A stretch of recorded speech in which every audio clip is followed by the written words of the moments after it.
Hello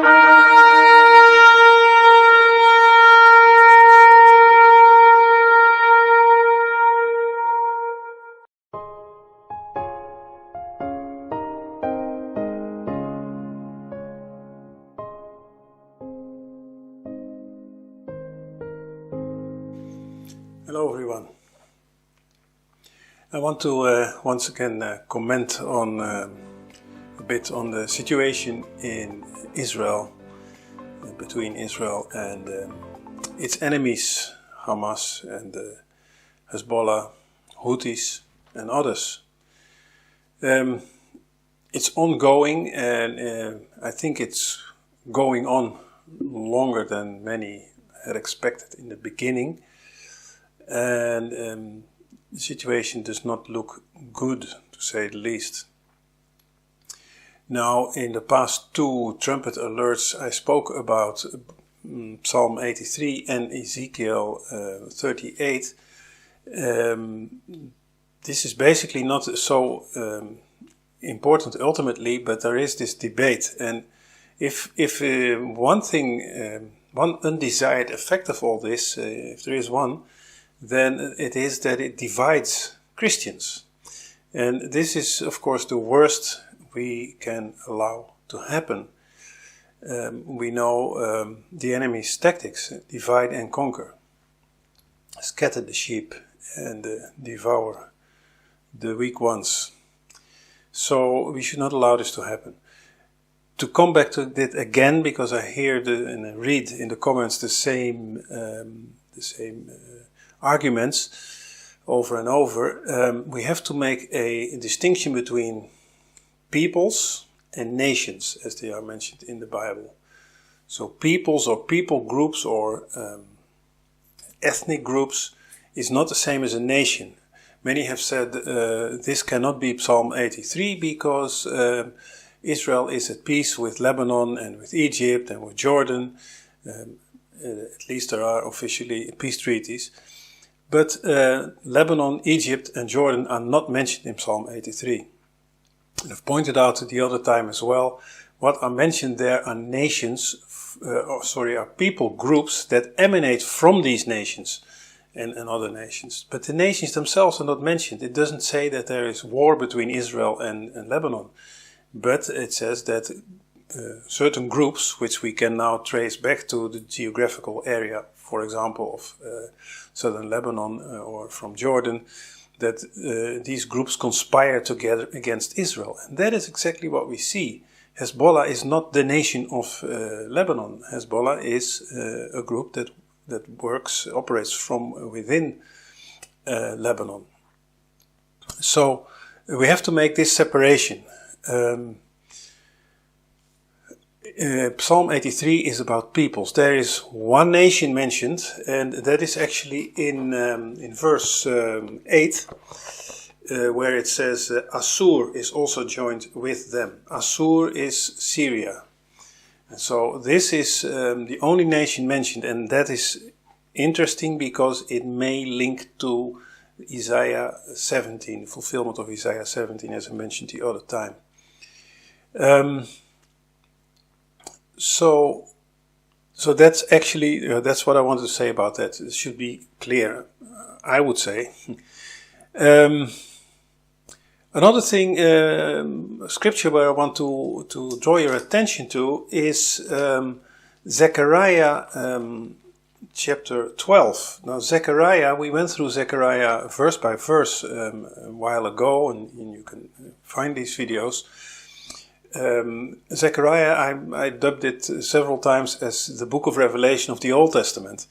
It follows the same chronology, so it's also shows you, if you see where we are, it shows you what's next. And the main difference between Zechariah and Revelation is that Zechariah is more directed to the Jewish people, to the Israelites, the remnant of Israel, whereas the book of Revelation is more directed to the church, to Christians. But they are parallel, obviously. So if we look at chapter 12, and of course this is quoted quite a few times, I think in relation to what is happening now, it says there in verse 2, "Behold, I will make Jerusalem a cup of trembling unto all the people round about, when they shall be in the siege both against Judah and against Jerusalem." So this is what we see happening today.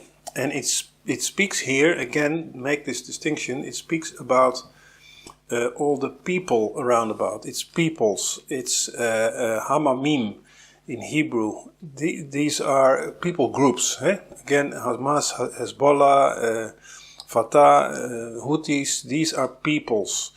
The peoples round about that are round about Israel, that are bordering to Israel, I would say.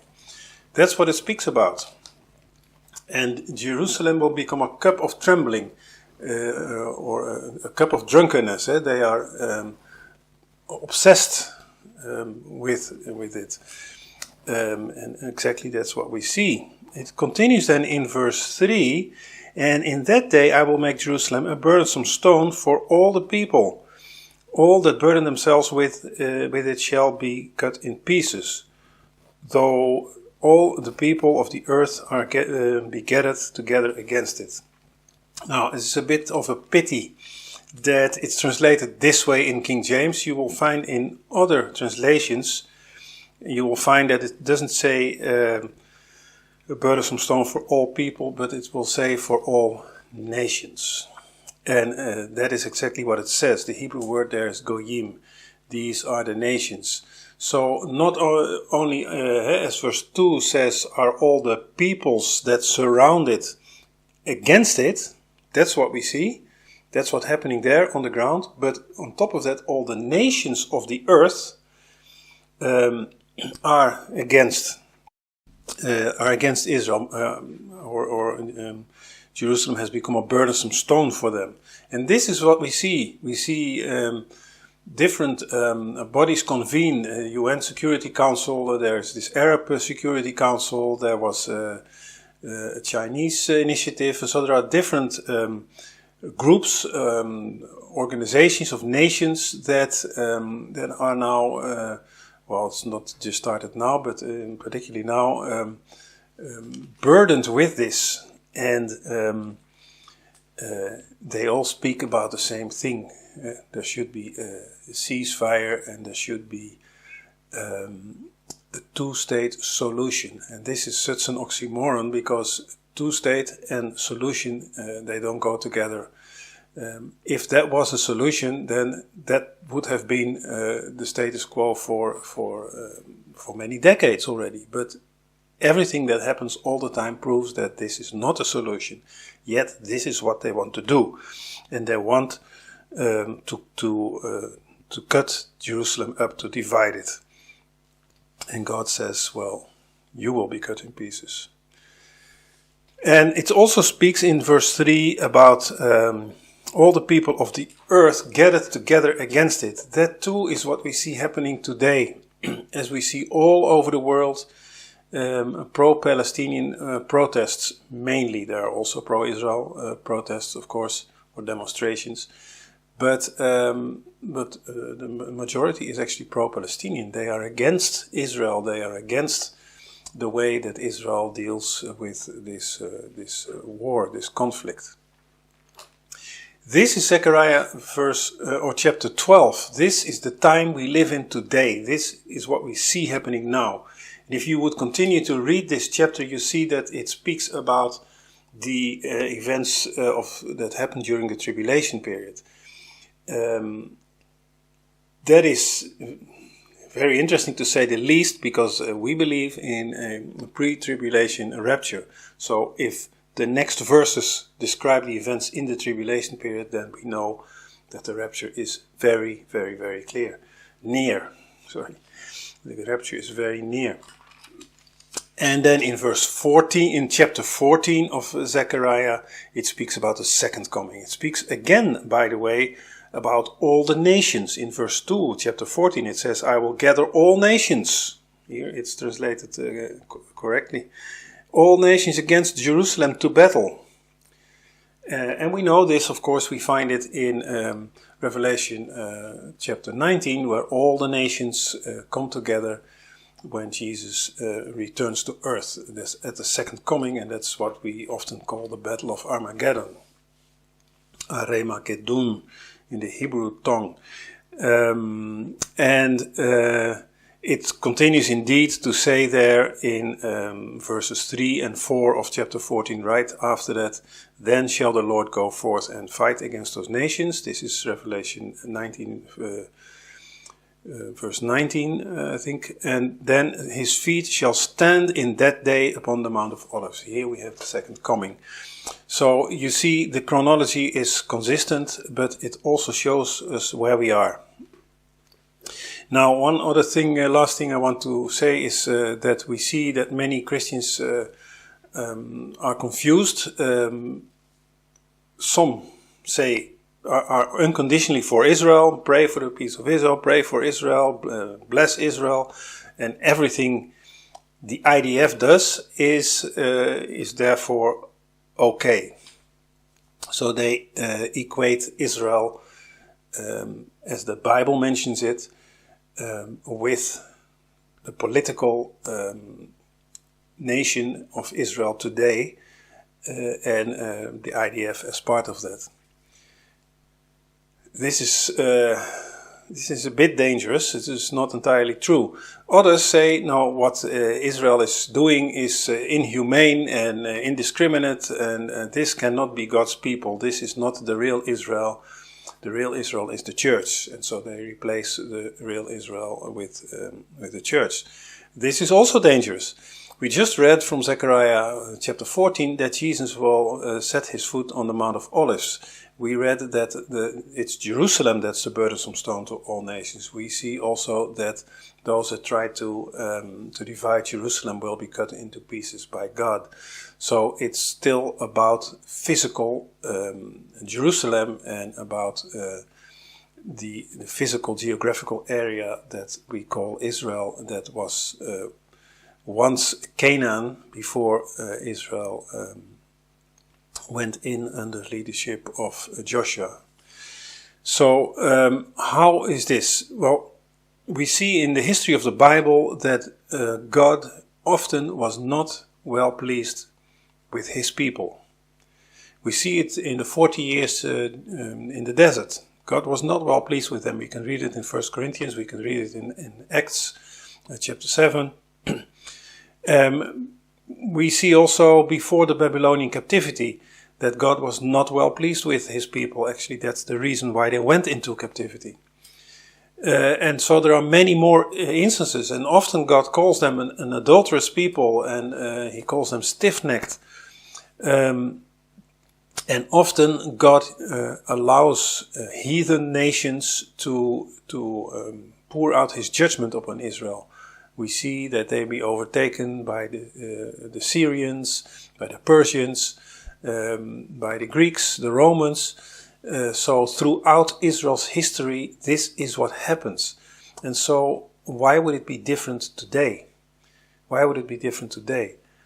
The common denominator in all of this is that they were still always God's people, and they still are today. There is a remnant. We know they will be purified, and there is a small remnant, and God will fulfill his promise in this remnant.